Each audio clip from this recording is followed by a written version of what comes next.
Welcome back to the channel for those of you who have been here before, and for the new ones, thank you. Well, it's an exciting night at the National Stadium in Tokyo, electric once again, for sprinting's greatest ritual, the men's 200 meters.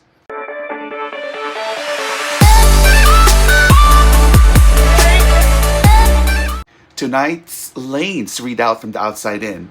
Lane 9 to Lane 2, and every name brings its own story. Lane 9, Zarnell Hughes from Great Britain.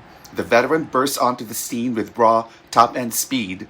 Tonight, he's looking to rekindle that late race kick and add a global final to a long list of big meet performances. In Lane 8, Kenny Bednarek from the USA, a grinder with a long history of hitting the podium. Bednarek's combination of drive and rhythm makes him dangerous over the bend. Expect him to try to take the race to the field early.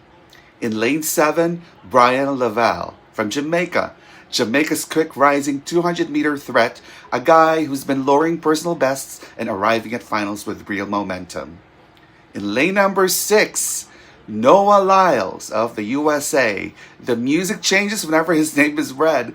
Lyles doesn't just step into the lane, he commands a stage. Charisma, confidence, the signature relaxed shoulder, and long elastic stride. He's the headline tonight. Coming into Tokyo, he's run blistering rounds, he closed his semi in electric fashion, and the storyline is impossible to ignore. Lyles has been the benchmark in the 200 for years, and when he takes that stagger on the curve, the crowd knows they're watching a man who races with intention and flair. The cameras linger on him because he gives them something to linger on, right? The smile, the pose, the focus, the theatrics. And the question on everyone's lips is simple. How will the rest of this field try to stop him? In lane 5, Letsile Tebogo from Botswana, the Paris Olympic champion. A young, aggressive finisher who knows how to time a charge. He's got the gold medal pedigree and will be eyeing a podium spot for sure. Lane 4, Alexander Ogando from the Dominican Republic. This dude, powerful, technically sound around the bend, the kind of athlete who can surprise with a disciplined run. Lane 3, Makarawi from Zimbabwe, a semifinal qualifier who's earned his place with tough rounds. Late race strength is his calling card. In Lane 2, Sineshipo Dambile from South Africa. The South African semi-finalist is quietly consistent, a dark horse presence who can make noise if he executes the curve. So those lane assignments and tonight's final lineup is absolutely exciting. You feel the building sound swell as the starters call the athletes to their blocks.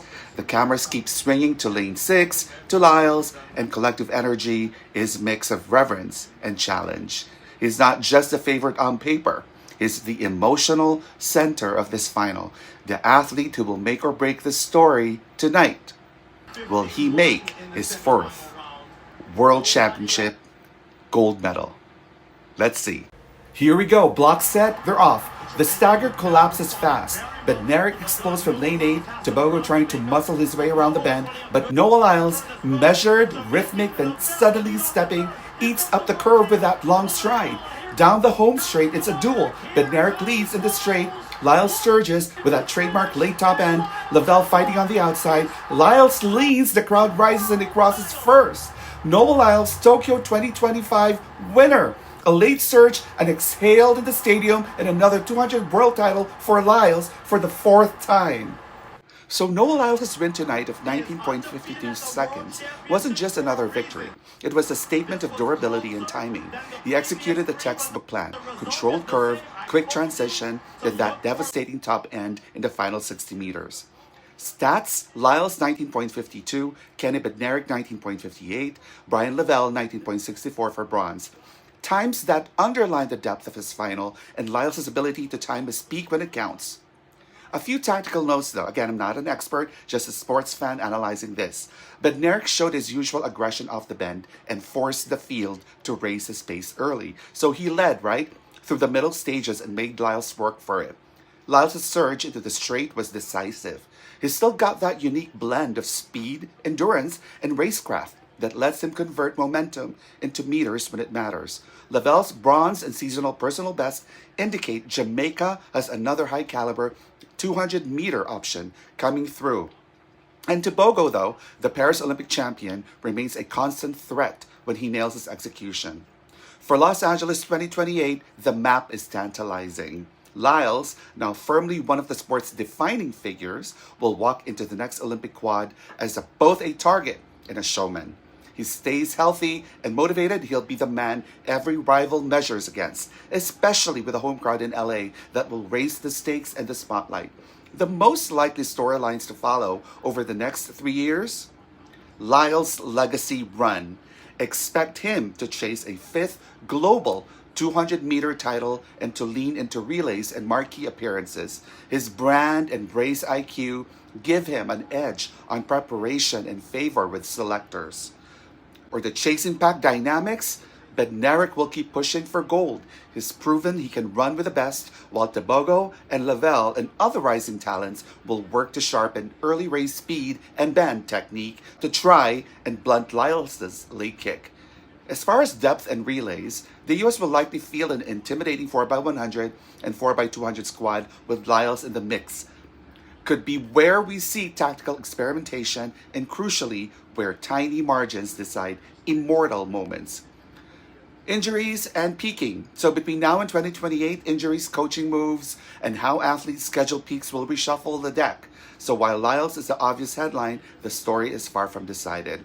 The bottom line, though, for tonight in Tokyo, Noah Lyles reinforced his claim as the modern 200-meter king, but the next 3 years will be shaped by whether rivals can close the gap on the bend and whether Lyles stays the same relentless performer across a heavier calendar. LA 2028 will be electric for sure, and after tonight, it feels that the 200-meter race for that stage has already begun. Again, thank you for watching this sports analysis from a fan's perspective. Hope you watch all our other videos on this page. I love track and field, and I'm sure a lot of you do as well, so thank you. Peace and blessings. Don't forget to like, subscribe, and hit the notification bell for more.